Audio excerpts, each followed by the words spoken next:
1150 a.m. I'm in love, I'm in love, I'm in love, I'm in love. Screw the magazines and the skinny jeans. I'm in love, I'm in love, I'm in love, I'm in love. No more telling me who I need to be. I'm in love, I'm in love. Hello, wise women. Carin, Weier here. With Judy Bradley. You know, when we come back for break for Wise Women Wednesdays, I'm always afraid that I'm going to start singing the theme song. I'm enough. I know. Why That's not? one thing I don't Just want. take it away. Be like your own little karaoke session. No. Yeah, no. You We don't don't- want to Yeah, hear no, me she said, sing. yeah, no. No, you don't. All right. It's going to take a whole lot more. But I think we do have to do a whole show on the I'm Enough and screw the magazines and the skinny jeans and all that. You know, I always hear the skinny jeans and that. I'm like, oh, I wish I would have worn jeans this morning. Okay. Sorry, that's my squirrel. Squirrel on- me something. Back on track. Back on track. So we're talking about overcoming doubt, but really it's resisting or pushing through resistance. Mm-hmm. Because one of the things that we found out from the fabulous talk that Judy shared with us last week is really doubt it's a matter of you're never going to overcome doubt. Mm-hmm. Doubt's always going to come in, and it's about pushing through that resistance. Mm-hmm. Resistance is a natural part of the creative process. So if you are a creative, you will always experience resistance. That was a big key that I held on to from that. Yeah, what a cool way to understand that. Quit fighting doubt, but embrace it as part of the experience and then push through it. So we have got a fabulous guest today, and we're so excited. We had a chance to meet Nancy Ray Allen at a retreat that we went to last month or in March. A couple of months ago. Yeah, and we've just had a chance to kind of get to know her.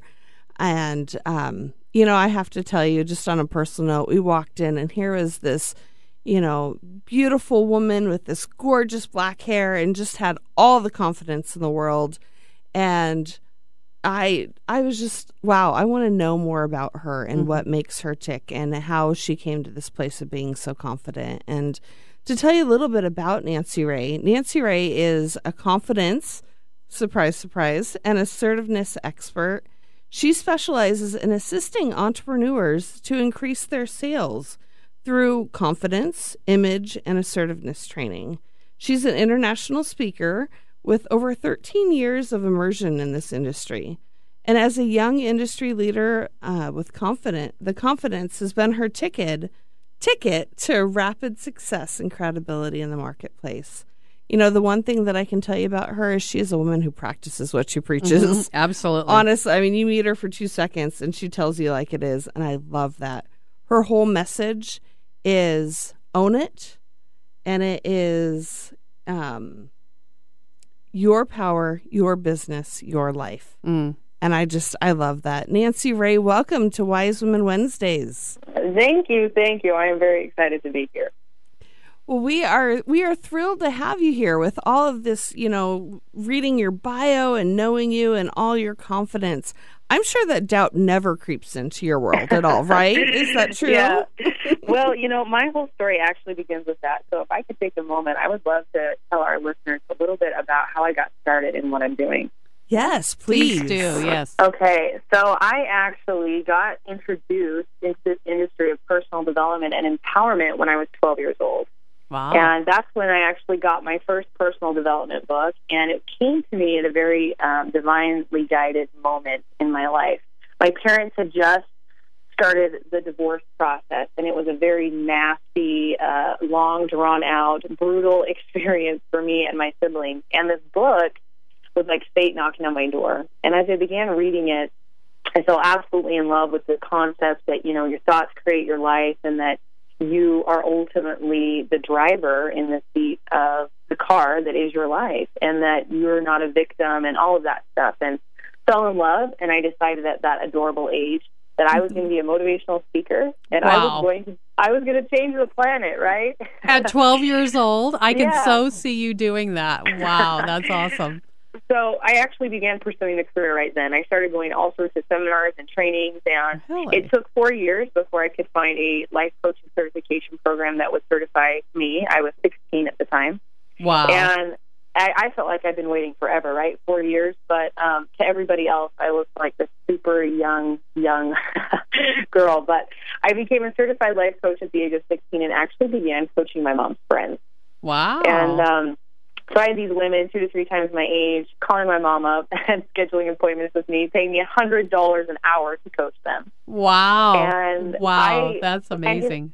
And, I didn't really have any doubts about it. I was like, this is my mission, this is my purpose, this is why I'm here. And I was very, very confident. I still think I had a little bit of that glimmer that you see in the eyes of children where, everything about themselves is wonderful and beautiful, and they don't have that sense of being self-conscious yet, right? Okay.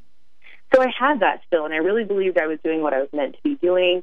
I was super, uber confident. And then one day, I experienced some resistance in the form of a big finger in my face by an authority figure in my life saying, who do you think you are to be doing this?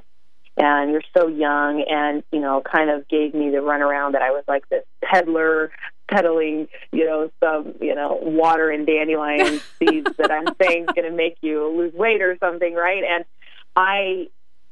the worst thing about that question of who do you think you are was that I didn't have an answer. And I began to doubt myself really, really bad. And rather than face the doubt and look at the doubt or push through the resistance, as you guys were saying earlier, I ran and I hid. And I hid out for quite a while. I still had this dream. I still had this hope. I still had this plan in my mind. But I thought, I need to be older. I need to be more credible. I need more education. I need how people say that. Oh, once I'm older, once I have another degree, once the kids are out of the house, once whatever, then I'll pursue my dreams. Then I'll pursue my career.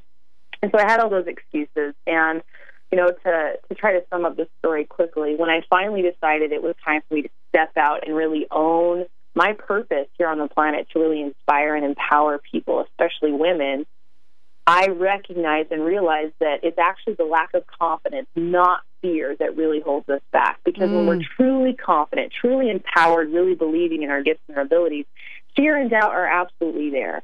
They are. And like you said, they never go away, but they begin to shrink as we become, more empowered and stronger.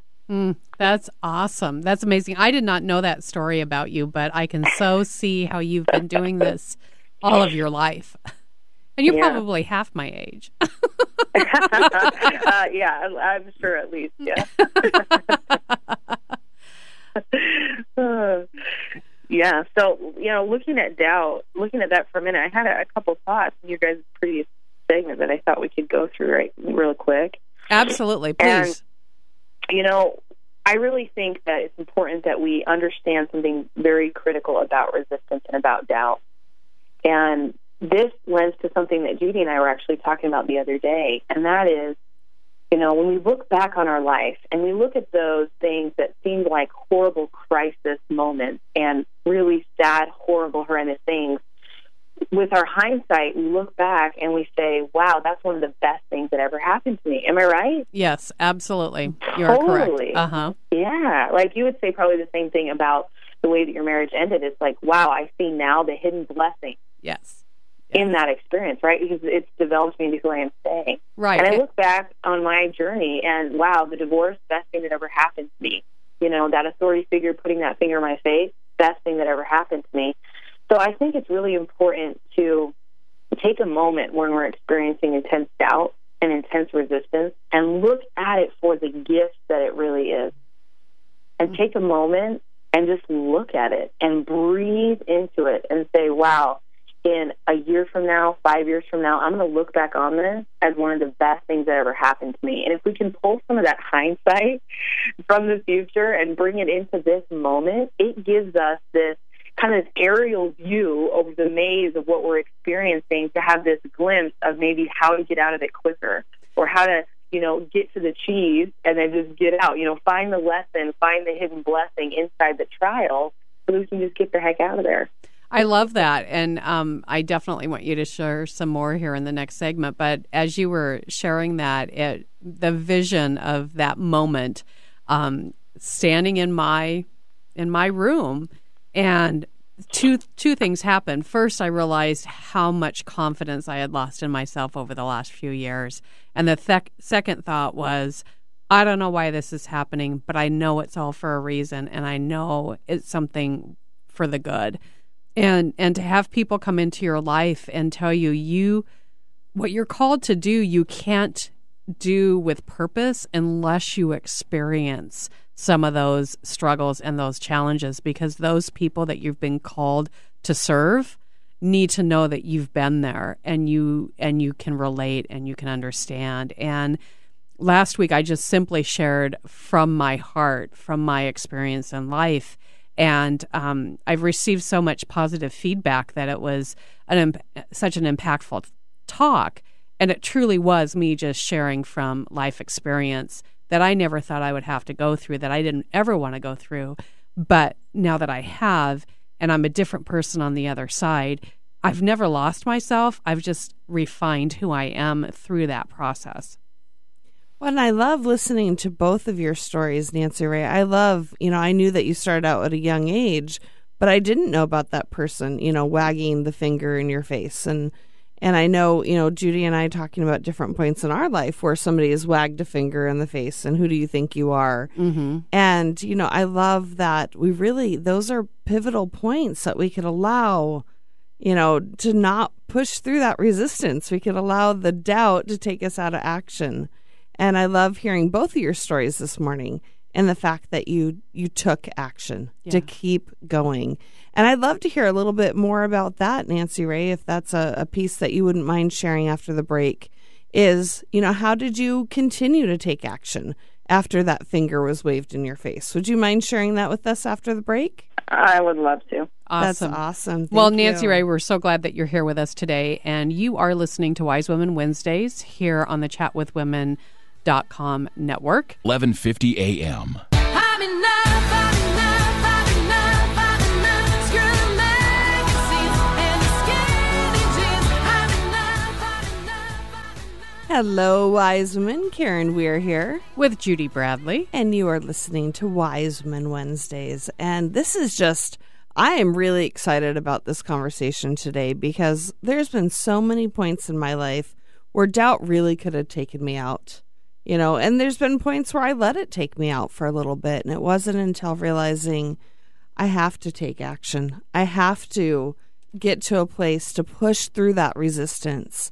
And we are talking with Nancy Ray Allen, who just shared with us, from a young age, she was motivated to be in the speaking realm and to be working with people and came to a point of having, as she said, a finger waved in her face saying, who are you to think that you could do this? And Nancy Ray, we appreciate having you on the show. And, we want to kind of talk about what are some of those actions and how do you push through the resistance? Mm-hmm, absolutely. So my number one thing that I usually work with clients on is reframing and redefining what they're actually experiencing. So the first thing is to look at and understand that resistance is a gift, first of all. Think about people going to the gym.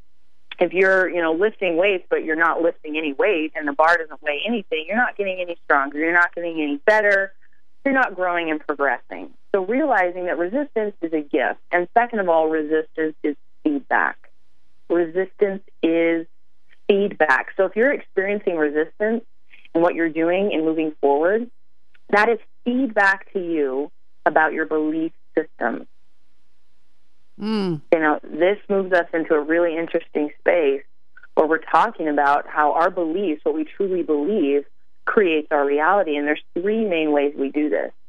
So if I really believe that nobody likes me, I will perceive that.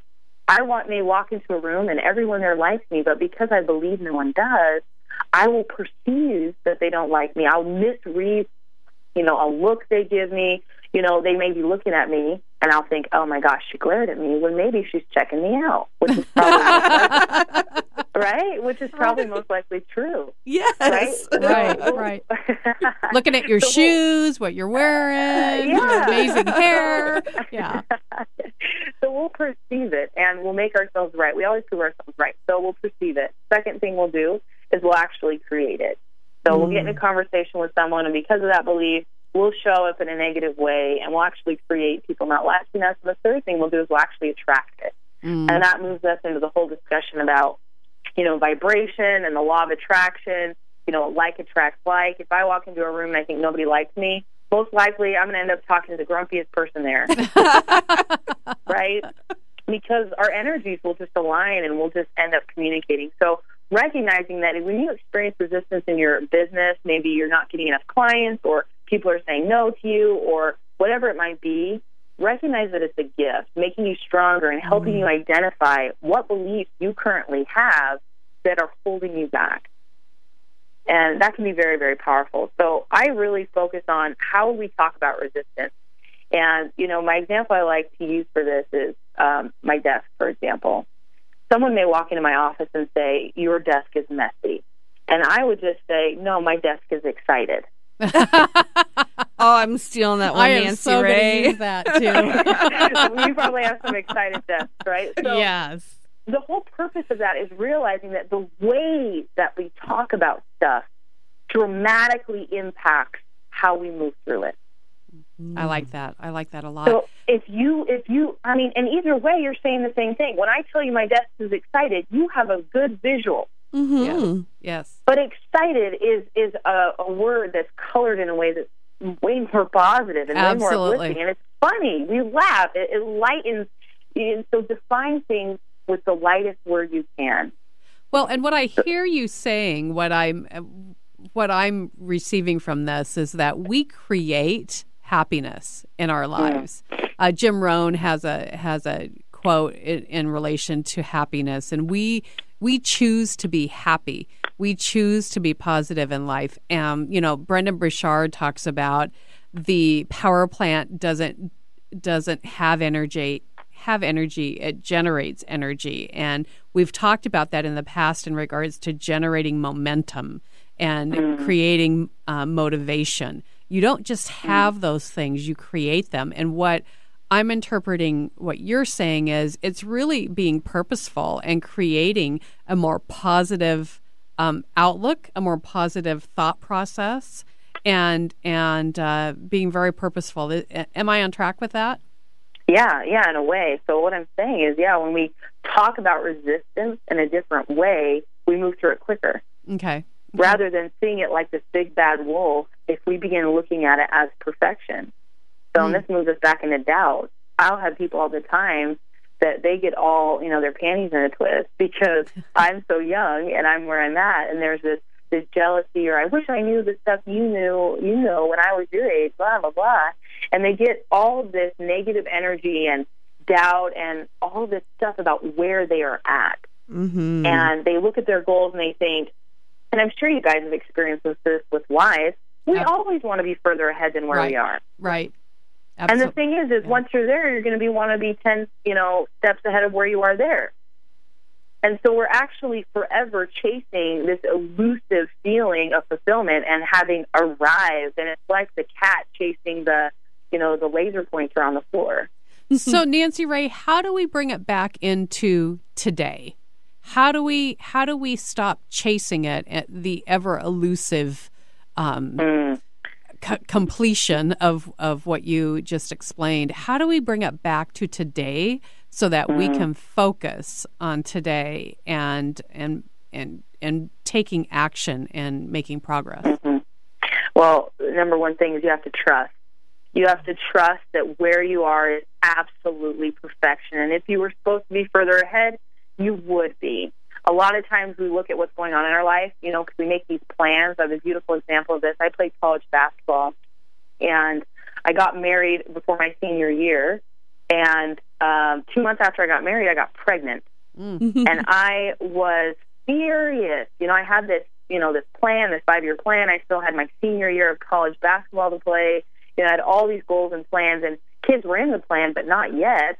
And I was really upset, and I saw it as this big, huge detour, like this horrible crisis and this problem, where now I look back and I see how divinely guided that was, and how if I wouldn't have gotten pregnant when I did, I wouldn't have moved into doing this home-based business where I fell absolutely head over heels in love with entrepreneurship, where I met all these amazing people, where I actually stepped back into believing in my dream of being a speaker. So I now see it's that hindsight discussion again.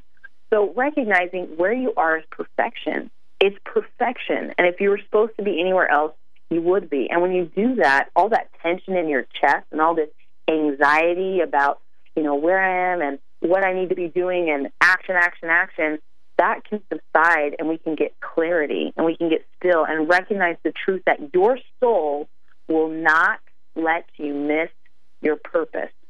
I'm so glad you shared that, because I was just getting ready to ask you to share that message that you shared with me the other day on the phone, and that was what you just shared, where you are where you're supposed to be today, and your soul will not let it not happen if that's what you're called to do.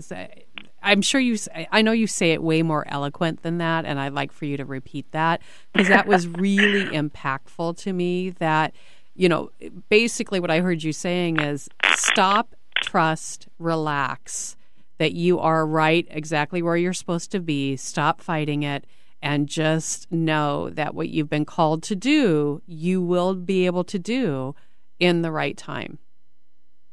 And yeah, love it. So it's your soul will not let you miss your purpose.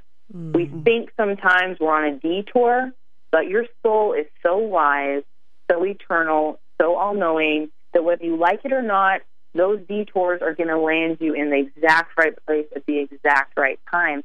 And it's all in the time frame of what you really want. If you want it quicker, then resist your soul less, then stress less, then lean into the lessons more, recognizing that resistance, for the most part, and you guys said this earlier, resistance is created and rooted in our own doubt. And resistance is an internal experience, and any external resistance we see, like that finger in my face, that's a reflection. That was reflecting to me a doubt I had inside. If I didn't have that doubt, if I didn't have that lack of esteem, that finger would not have stopped me. I would have just been like, oh, that's interesting, because since that time I've had, hundreds of fingers in my face, but I just blow through them. Oh my gosh, Nancy Ray, we could just let you go on forever. We so want to, but as with every show, we're running out of time. We may have to talk to Nancy Ray and see if maybe we can get her out here sometime in the future. Well, I think I've already planted the seed, but don't let the cat out of the bag. I won't let the cat out of the bag. I'll just say, if people have really enjoyed talking or hearing you today and getting this little taste of getting to know you, Nancy Ray, I hope that there's an opportunity in the future. You've shared some incredible nuggets. Thank you so much for your willingness to share today. Nancy Ray, how can our listeners get in touch with you? Awesome, yeah. So you can head over to my website, www.nancyrayallen.com. I'm also plastered all over social media. I'm really active in there. Always putting out videos, quotes, tips, lessons, things I'm experiencing. So if you head over to my website, you can take a confidence profile assessment, figure out where your confidence weaknesses are and how you can work on those. Oh, love it. I'm going to have to do that. I know. We should do that after the show today, Judy. We'll go on there and do that. Nancy Ray, it has been such a pleasure to have you on the show this morning, and we will definitely be in touch with you just on a personal level, because we're getting to really enjoy getting to know you more and more, and then also see what we can do for future. How's that sound? Sounds delightful. Thank you. All right. You have a great day. Thank you so much for sharing with us.